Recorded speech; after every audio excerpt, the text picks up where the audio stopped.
الله أكبر الله أكبر الله أكبر الله أكبر الله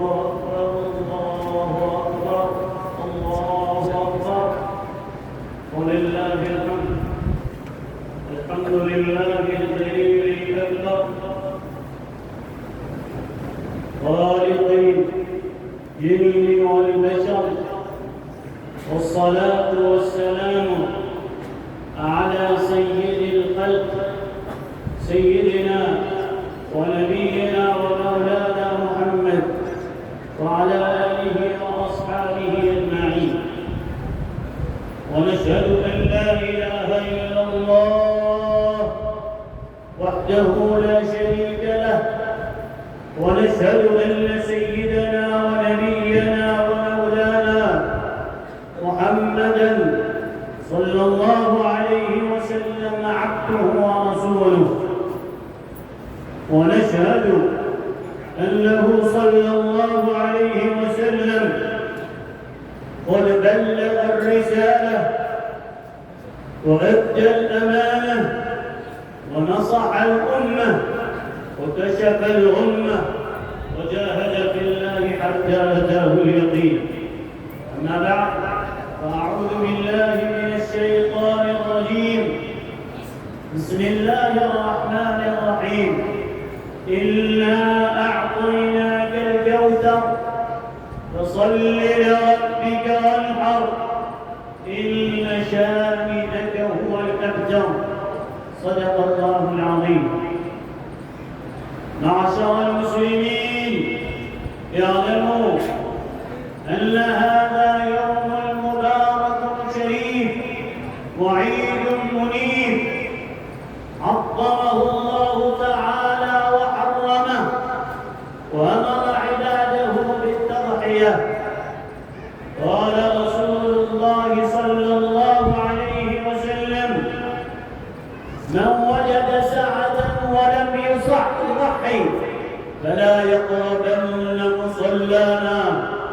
وقال صلى الله عليه وسلم: سمنوا ضحاياكم فإنها على الصراط مطاياكم.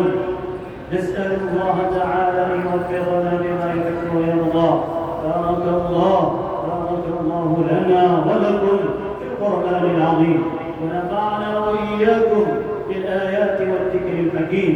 إنه تعالى جواد كريم، ملك بر رؤوف رحيم ورب كريم.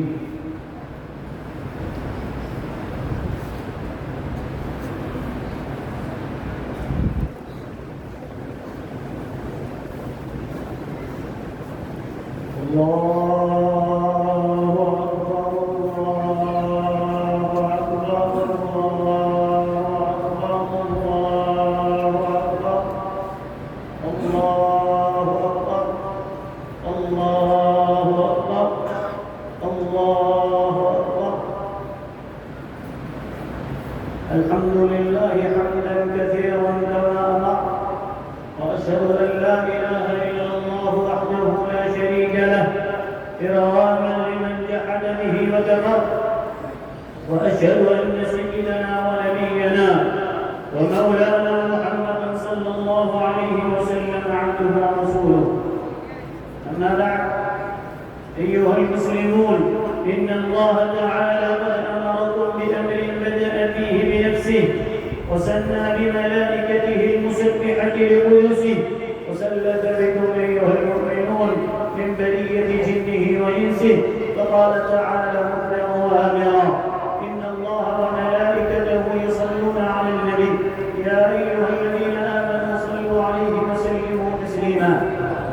اللهم صل على سيدنا محمد وعلى آله وأصحابه أجمعين، لا سيما على أفضل البشر بعد الأنبياء بالتحقيق، أمير المؤمنين سيدنا أبي بكر الصديق رضي الله تعالى عنه، وعلى مسيد المنبر والمحراب الناطق بالحق والصواب أمير المؤمنين سيدنا عمر بن الخطاب رضي الله تعالى عنه، وعلى جامع القرآن كامل الحياة والإيمان أمير المؤمنين سيدنا عثمان بن عفان رضي الله تعالى عنه، وعلى أسد الله الغالب إمام المشارق والمغارب أمير المؤمنين سيدنا علي بن أبي طالب كرم الله وجهه الكريم ورضي الله تعالى عنه، وعلى ابنيه السيدين السلطين الشهيدين سيدنا الإمام أبي محمد الحسن وسيدنا الإمام أبي عبد الله الحسين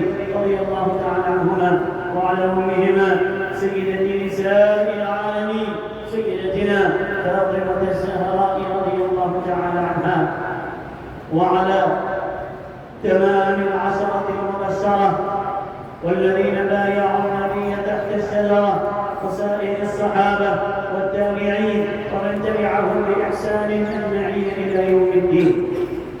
اللهم أعز الإسلام والمسلمين واخذل الكفرة والمبتدعة والمشركين.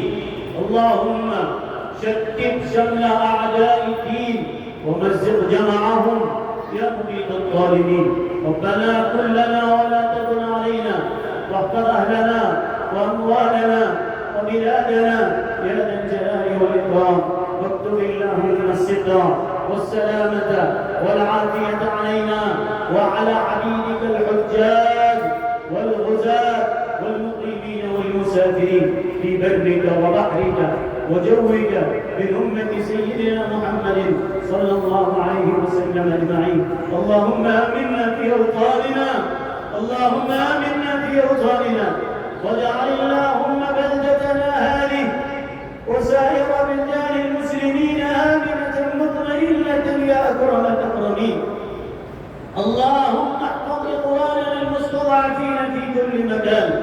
اللهم انصر إخواننا المستضعفين في فلسطين. اللهم انصر إخواننا المستضعفين في فلسطين. اللهم حرر المسجد الأقصى وفلسطين من أيدي الأعادي يا أكرم الأكرمين. ربنا آتنا في الدنيا حسنة وفي الآخرة حسنة وقنا عذاب النار، واغفر للمؤمنين والمؤمنات والمسلمين والمسلمات الأحياء منهم والأموات إنك سميع قريب مجيب الدعوات برحمتك يا أرحم الراحمين، والحمد لله رب العالمين. أعوذ بالله من الشيطان الرجيم. إن الله يأمر بالعدل والإحسان وإيتاء ذي القربى وينهى عن الفحشاء والمنكر والبغي يعظكم لعلكم تذكرون.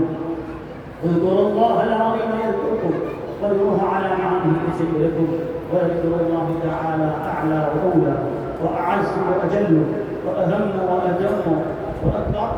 الله أكبر الله أكبر الله أكبر الله أكبر الله أكبر الله أكبر الله أكبر الله أكبر الله أكبر الله أكبر الله أكبر الله أكبر الله أكبر الله أكبر.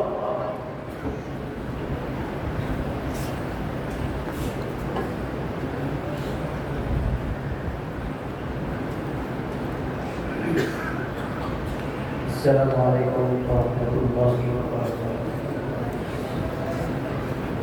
تمام عالم اسلام کو اور بالخصوص یہاں شاہی عالم کی میدان حاضر تمام مسلمان کو دل کی گہرائیوں سے میں عید کی مبارکباد پیش کرتا ہوں.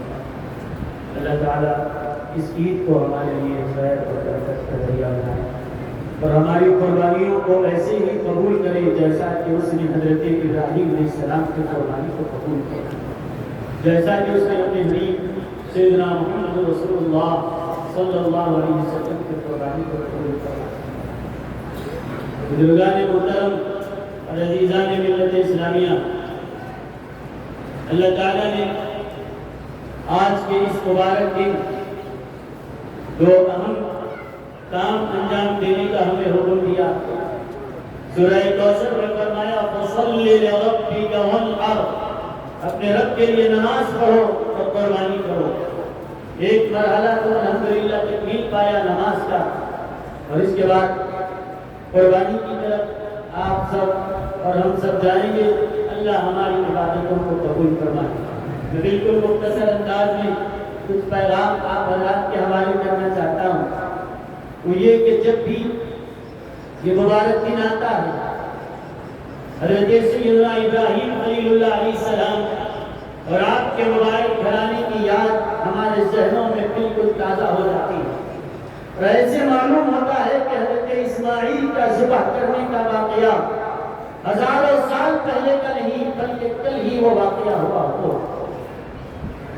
اللہ تعالیٰ نے حضرت ابراہیم علیہ السلام کو اپنا خلیل بنایا اور ان کی یاد کو اس امت کے اندر اللہ نے جاری کروایا۔ آپ یہ نہ سمجھیں کہ حضرت ابراہیم کی یاد صرف سال میں ایک مرتبہ منائی جاتی ہے، نہیں، ہر دن ان کی یاد، اللہ نے ان کی یاد کو ایسے باقی رکھا کہ ہر نماز پڑھنے والا جب نماز پڑھتا ہے، التحیات میں تشہد کے بعد جو درود پڑھتا ہے، وہ درود نماز کے اندر مقرر کیا گیا جس میں ہمارے آقا صلی اللہ علیہ وسلم اور آپ کی آل پر درود ہے، تو حضرت ابراہیم اور ان کی آل پر بھی درود پڑھا جاتا ہے۔ ہر نماز میں حضرت ابراہیم کی یاد۔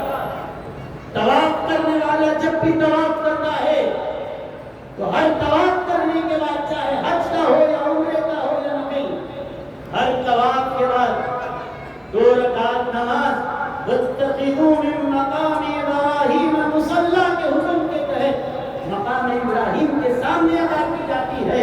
اس طرح اللہ نے ان کی یاد کو باقی رکھا۔ اور پھر اور آگے دیکھیں، یہ جو آج قربانیاں ہیں، یہ قربانیاں بھی حضرت ابراہیم اور حضرت اسماعیل کی یاد میں باقی ہے۔ حضور نے اپنی شریعت کا اس کو حصہ بنایا۔ اور پھر آج جو حاجی اب حج کر رہے ہیں اور وہ صفا مروہ کے درمیان جو سعی کریں گے، وہ 2 پہاڑیوں کے درمیان دوڑنا کیا ہے؟ کہ حضرت ابراہیم علیہ السلام کے اہلیہ حضرت بی بی ہاجر علیہ السلام کی ادائیں ہیں، اللہ نے اس کو حج کا حصہ بنا کر رکھا۔ حاجی جو آج کے دن شیطان کو کنکریاں مارتے ہیں، وہ کس کی یاد ہے؟ حضرت ابراہیم جب اپنے بیٹے کو ذبح کرنے لے جا رہے تھے، شیطان وسوسہ ڈالنے کے لیے آیا تھا، لیکن انہوں نے جب کنکریاں ماری تو وہ شیطان زمین میں پھنس گیا۔ اس جگہ پر آج تک کنکریاں ماری جاتی ہے۔ یہ حضرت ابراہیم کی اس سنت کو اللہ تعالیٰ نے آج تک باقی رکھا۔ یہ مقام اللہ نے ان کو دیا کہ قیامت تک ان کا ذکر جاری رہے گا۔ یہ جان لیجئے، جو اللہ کے لیے قربانی دیتا ہے، جو اللہ کی رضا کے لیے ہمیشہ تیار رہتا ہے، اللہ تعالیٰ ان کے نام کو مٹنے نہیں دیتا۔ وہ دنیا میں رہے یا نہ رہے، ان کا تذکرہ زندہ رہتا ہے، ان کی یادیں باقی رہتی ہے۔ اسی لیے اگر ہم چاہتے ہیں کہ ہم باقی رہیں، ہمارا نام باقی رہے، تو ہم بھی اسی طریقے کو اپنائیں جو طریقہ حضرت ابراہیم نے اپنایا ہے، جو طریقہ حضرت اسماعیل نے اپنایا۔ کہ اللہ اعلان کرتا ہے وَاتَّخَذَ اللَّهُ إِبْرَاهِيمَ خَلِيلًا، اللہ نے ابراہیم کو خلیل بنایا ہے، دوست بنایا۔ خلیل اللہ کا مطلب کیا ہے؟ خلیل اللہ کا مطلب ہے کہ اللہ کا دوست۔ اللہ نے ان کو چن لیا۔ ایک مرتبہ صحابہ کرام رضی اللہ عنہم بیٹھے ہوئے ہیں، صحابہ کہہ رہے تھے کہ حضرت ابراہیم کو خلیل اللہ ہیں، حضرت موسیٰ کلیم اللہ ہیں، حضرت آدم صفی اللہ ہیں، حضرت داؤد خلیفۃ اللہ ہیں، حضرت نوح نجی اللہ ہیں۔ اللہ نے ان کو یہ کمالات اور اس مراتب سے سرفراز کیا۔ یہ جب گفتگو ہو رہی تھی، اللہ کے رسول صلی اللہ علیہ وسلم پیچھے سے تشریف لائے، ان کی گفتگو کو سن رہے تھے۔ کہا کہ اے صحابہ، تم جو کہہ رہے تھے میں نے اس کو سنا، ہاں ہاں یہ صحیح ہے، آدم صفی اللہ ہیں، نوح نجی اللہ ہیں، موسیٰ کلیم اللہ ہیں، ابراہیم خلیل اللہ ہیں، داؤد خلیفۃ اللہ ہیں، عیسیٰ روح اللہ ہیں۔ سنو، اگر وہ خلیل اللہ ہیں تو میں حبیب اللہ ہوں، اللہ نے مجھے اپنا حبیب بنایا۔ حبیب اللہ کا مطلب کیا ہے؟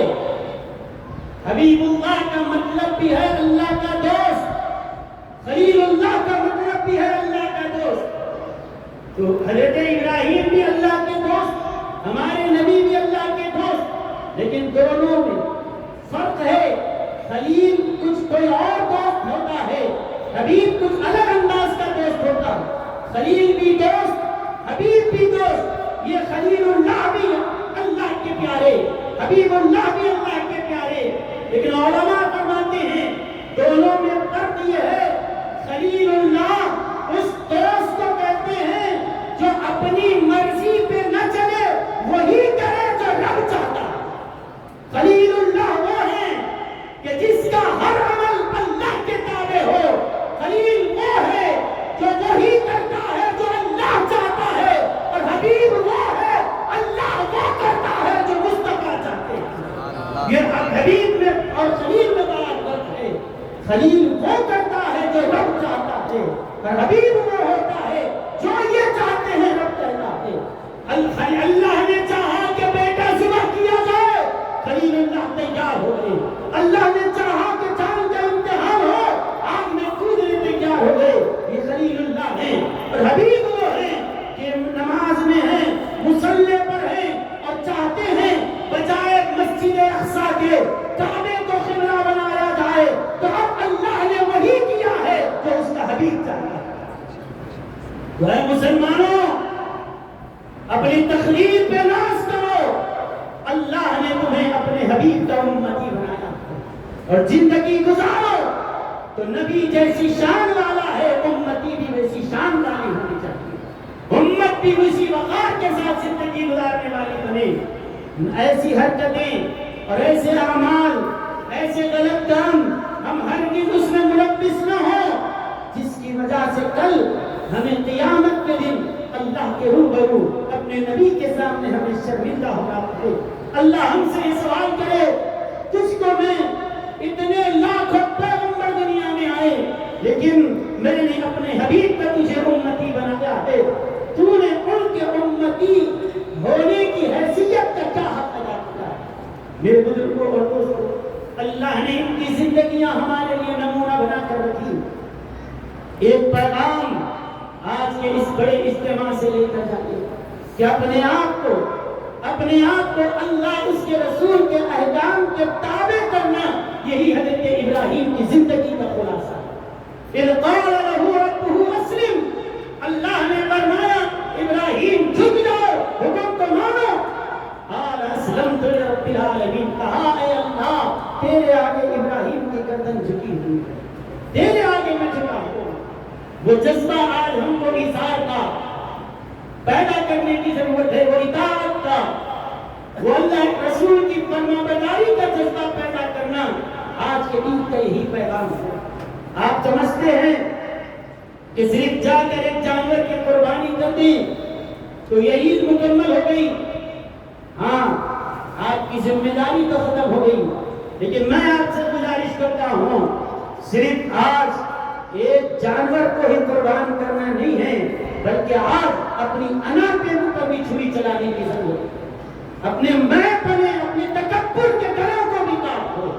آج صرف جانور کا گلا کاٹنا نہیں ہے، چھری وہاں چلانا ہی نہیں ہے، چھری چلانا ہے جس کے اوپر اپنے اندر کی دشمنیوں کے اوپر چھریاں چلا دو، اپنے اندر کی نفرتوں کو بھی آج قربان کر دو، اپنے اندر پنپنے والے اس انتشار کا بھی خاتمہ کر دو، اور سب جگہ امن، بھائی چارگی اور محبت کے پیغام کو عام کیا جائے، اور اپنی زندگی اللہ رسول کے فرما بردار بن کے ہم گزاریں۔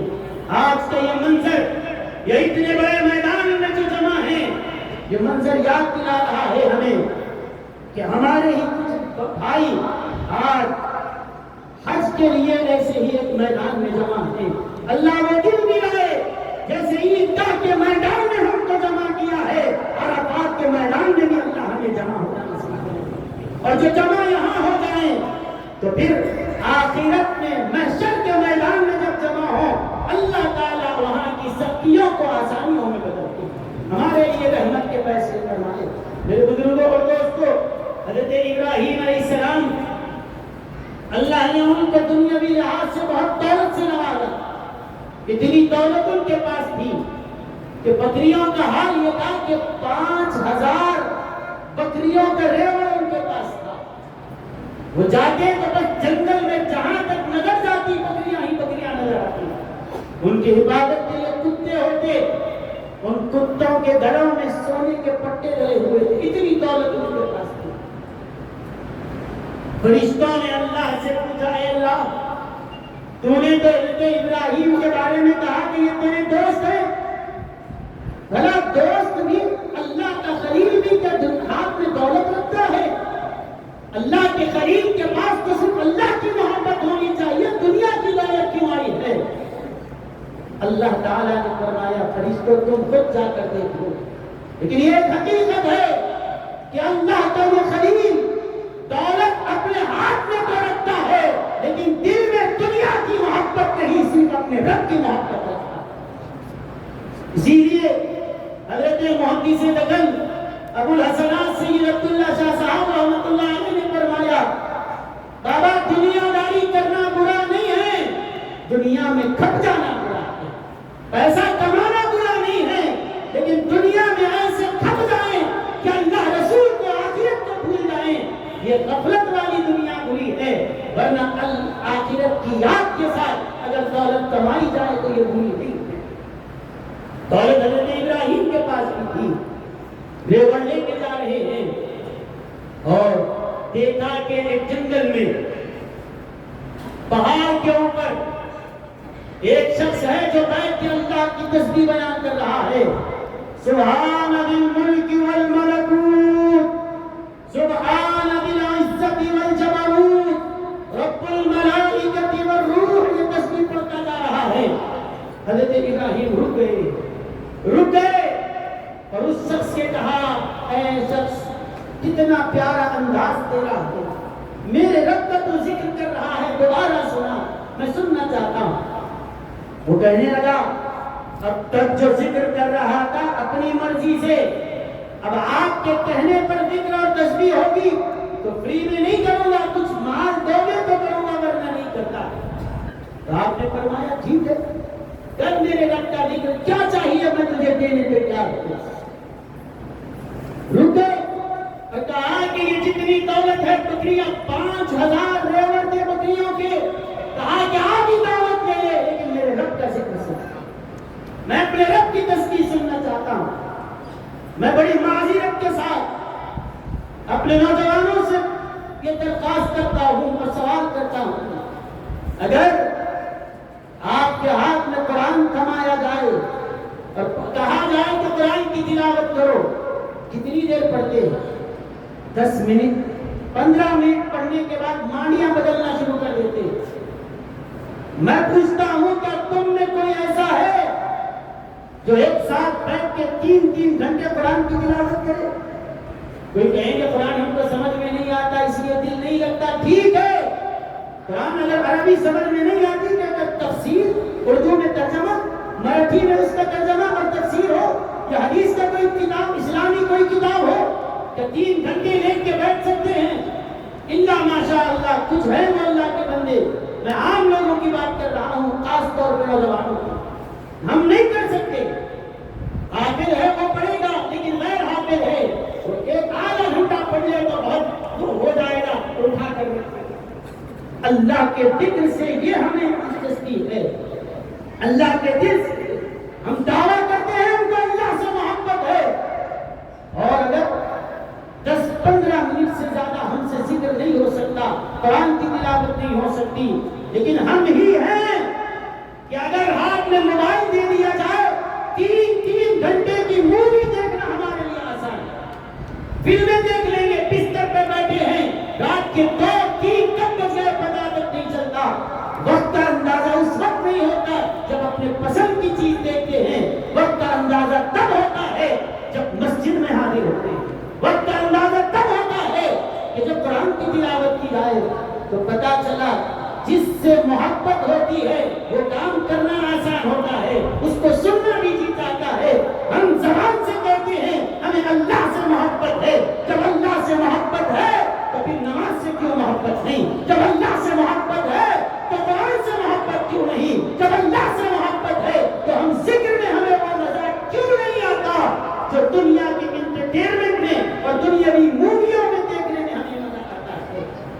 پتا چلا زبان کہتی ہے اللہ سے محبت ہے، دل کہتا ہے ہمیں کسی فحاشی اور بے حیائی کی چیزوں سے محبت ہے۔ ہاں محبت ہوتی ہے اللہ سے تو بندہ ایسا ہوتا ہے جیسے حضرت ابراہیم نے نمونہ پیش کیا، آدھی دولت دینی اللہ کے نام پر۔ اس کے بعد سنا، اس کے بعد کہا کیا پیارا انداز ہے، دوبارہ پھر سنا، اس نے کہا اور کچھ دو گے تو سناؤں گا ورنہ نہیں۔ کہا کہ آدھی دولت تو دے دیا، اب باقی آدھی جو بھی ہے وہ بھی لے لے، لیکن میرے رب کا ذکر کر، لیکن میرے رب کا ذکر کر۔ پوری دولت دے دی، ذکر سنا، اس کے بعد جب وہ چپ ہوا تو کہا پھر دوبارہ پھر میرے رب کا نام لے۔ وہ کہنے لگا اب تو تمہارے پاس دینے کے لیے بچا ہی نہیں، اب کیا دو گے؟ کچھ دو گے تو پڑھوں گا، لیکن تمہارے پاس تو دینے کے لیے بچا ہی نہیں۔ اللہ کے نام پہ سب کچھ لٹایا، پھر بھی کہتے ہیں اور پر۔ اس نے کہا دیو تو پڑھوں گا، لیکن دینے کے لیے کچھ نہیں تھا۔ سنو حضرت ابراہیم کا جواب، آج جو دنیا بھر میں اللہ نے ان کے ذکر کو باقی رکھا ہے، ایک ایسی قربانیاں انہوں نے دی ہے اللہ کی خاطر۔ سنو، انہوں نے کہا کہ اے شخص بکریاں تو لے لیا، اب بکریاں تیری ہوگی، لیکن سن بکریوں کا کوئی چرانے کے لیے چرواہا تیرے پاس نہیں ہے، کوئی خادم تیرے پاس نہیں ہے۔ ابراہیم بکریوں کا چرواہا بن کے تیری بکریوں کو چرائے گا، لیکن تو اللہ کا ذکر ہے، اللہ کا ذکر ہے۔ کہا آ جائے تو کھائے گا کیا؟ پھر کیا خرچ کون ہے؟ جواب دیا تو کوئی غذا دیتا ہے دے، نہ دیتا ہے نہ دے، میری روح کی غذا یہ ہے کہ اللہ کا ذکر کرتا جا، یہی میری غذا بن جائے۔ کیا آسان ہے ایک وقت کے پیغمبر یہ کہیں کہ میں چرواہا بن کے خدمت کرنے تیار ہوں؟ کیا آسان ہے کہ اتنے عظیم خاندان کے بڑے ہوتے ہوئے کہتے ہیں میں تمہارا چرواہا بن کے، اتنا دولت مند آدمی کہتا ہے خادم بن کے زندگی گزاروں گا، بس خواہش یہ ہے کہ میرے رب کا ذکر کرنا ہے۔ جب یہ منظر دیکھا آسمان کے فرشتے بھی چیخ مارنے لگے، وہ شخص کہنے لگا اے خلیل اللہ میں انسان نہیں ہوں، میں فرشتہ ہوں، اللہ نے مجھے آپ کی آزمائش کے لیے بھیجا ہے۔ آج مجھے بھی پتا چل گیا، آج آسمان کا ہر فرشتہ گواہی دیتا ہے ہاں ابراہیم خلیل اللہ ہے، ابراہیم خلیل اللہ ہے۔ اللہ کا دوست ایسا ہوتا ہے جو اللہ کے نام پر اپنا سب کچھ قربان کرنے کے لیے تیار ہو جاتا ہے۔ میرے بزرگوں اور دوستوں، ہم سے تو ایسے مطالبے نہیں ہے کہ پوری کی پوری دولت لوٹا دو۔ بس یہ کہا جاتا ہے کہ زکوٰۃ کے عنوان سے مال کا 40واں حصہ سال میں ایک بار ادا کیا۔ ہم سے بس اتنا مطالبہ ہے کہ سال میں ایک مرتبہ قربانی بھی کریں۔ پھر قربانی کا بھی کیا مسئلہ والا ہے؟ گوشت کیا اللہ کے پاس جانے والا ہے؟ کیا چیز اللہ کے پاس پہنچنے والی ہے؟ گوشت ہم کھا لیے یا رشتہ داروں میں بانٹ دیے یا غریبوں کو دے دیا یا خود رکھ لیا، خون رہ گیا، گوشت کھا لیا، پھر اللہ کے پاس کیا پہنچا؟ اللہ فرماتا ہے لَن يَنَالَ اللَّهَ لُحُومُهَا وَلَا دِمَاؤُهَا وَلَٰكِن يَنَالُهُ التَّقْوَىٰ مِنكُمْ۔ بندے تیرا گوشت تیرا خون ہمارے پاس جانور کا آنے والا نہیں ہے، ہمارے پاس آتی ہے تو تیرے دل کا اخلاص آتا ہے، تیرا تقویٰ ہمارے پاس نہیں۔ جو بھی کر رہے ہو دل کے اخلاص کے ساتھ۔ اور یہ جو آج وبا ہمارے اندر پھیلتی جا رہی ہے، ان کا دیکھا دیکھی میں ایک دوسرے کی نمائش کرتے ہوئے تو اتنا لایا میں اس سے بڑا لاؤں گا، تو ایسا لایا ہم ایسا لایا۔ سنو کل قیامت کے دن جو لوگ ایسے کہتے ہیں کہیں اللہ ہماری قربانی کا ثواب دے، اللہ فرمائے گا ثواب انہی سے لو جن کو دکھانے کے لیے تم نے کیا، میرے لیے کیے تھے تو ثواب میرے پاس لینے آؤ، ورنہ جن کو دکھانے کیا تھا جاؤ انہی کے پاس۔ اخلاص کے ساتھ کیا تھا، اچھے سے اچھا لیجیے لیکن اخلاص کے ساتھ، کسی کو بتانا نہیں ہے، اللہ راضی ہو جائے یہ ہمارے لیے کافی ہے۔ اللہ تعالی ہماری تمام عبادتوں اور قربانیوں کو قبول فرمائیں، ہمارے ملک میں امن و سلامتی کو قائم فرمائیں، محبت کے ساتھ اور ایکتا کے ساتھ ہمیں یہاں پر رہنے اور بسنے کی توفیق دے. وآخر دعوانا الحمد للہ رب العالمین.